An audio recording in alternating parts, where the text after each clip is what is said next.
প্রতিষ্ঠান, কিন্তু প্রধান উপদেষ্টাকে অবগত করাটা আমাদের দায়িত্ব মনে হয়েছে। উনি বলবেন এই বিষয়গুলো ওনারা খতিয়ে দেখবেন এবং উনি পরবর্তীতে এটা জানাবেন আমাদেরকে, জনগণকে, যে এই বিষয়গুলোর সত্যতাকে এবং সরকারের করণীয়কে। বিশেষত আমরা গণভোটের কথাটা জোর দিয়ে বলেছি যে গণভোটে জাতীয় নাগরিক পার্টি কিন্তু সবচেয়ে বেশি ইফোর্ট দিয়ে হ্যার পক্ষে প্রচারণা করতেছে।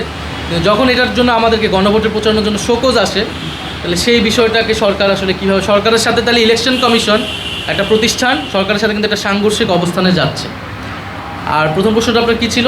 লেভেল প্লেইং ফিল্ড যে অবস্থায় আছে তাতে আপনারা না, ইলেকশন কমিশন দেখেন, ইলেকশন কমিশনের সাথে আমাদের এক ধরনের টানাপোড়েন আমাদের আরও আগের থেকে, আমাদের মার্কা নিয়ে অনেক ধরনের মানে টানাপোড়েন ছিল, কিন্তু সেটা ছিল আমাদের একটা দলীয় বিষয়। এই জন্য এটাতে কিন্তু আমরা খুব বেশি স্ট্রিক্ট পজিশনে যাইনি শেষ পর্যন্ত, আমরা মেনে নিয়েছি বা একটা সমঝোতায় এসেছি।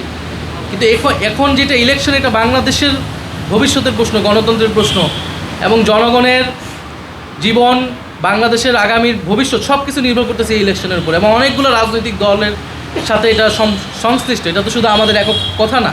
ফলে ইলেকশন কমিশন যদি সবার আস্থা অর্জন করতে না পারে, তাহলে তো আমরা কিভাবে ইলেকশন কমিশন থেকে আশা করব? তবে আমরা আশা করতে চাই যে ইলেকশন কমিশন সুষ্ঠু নির্বাচন দিবে। কিন্তু গতকালকে যা ঘটছে, পুরো বাংলাদেশের মানুষ এটা দেখছে যে একটা ছাত্র সংগঠন সে গুন্ডা বাহিনীর মতো ইলেকশন কমিশনের সামনে যা বসে রয়েছে, তাদের সিনিয়র নেতৃবৃন্দ গিয়ে রায়ের আগে যে তাদের সাথে মিটিং করে তাদের পক্ষে রায় নিয়ে আসতেছে। তাহলে এটা কী বার্তা দিতেছে? এবং একটা সংবিধানের ভুল ব্যাখ্যা ইলেকশন কমিশন দিয়ে দিতেছে। ফলে এই ধরনের হঠকারী কাজ ইলেকশন কমিশন যাতে না করে, ইলেকশন কমিশন যদি মনে করে বাংলাদেশে একটাই দল আছে, তাহলে কিন্তু ইলেকশন কমিশন ভুল ভাবতেছে। বাংলাদেশে রাজনৈতিক দল অনেকগুলো রয়েছে, জোট রয়েছে, বা সবচেয়ে বড় গুরুত্বপূর্ণ বাংলাদেশের জনগণ এগুলো কিন্তু সব কিছুই দেখতেছে। ফলে আমরা কিন্তু মাঠে নামতে বাধ্য হব যদি ইলেকশন কমিশন এই আচরণগুলো আমাদের কাছে কন্টিনিউ করে।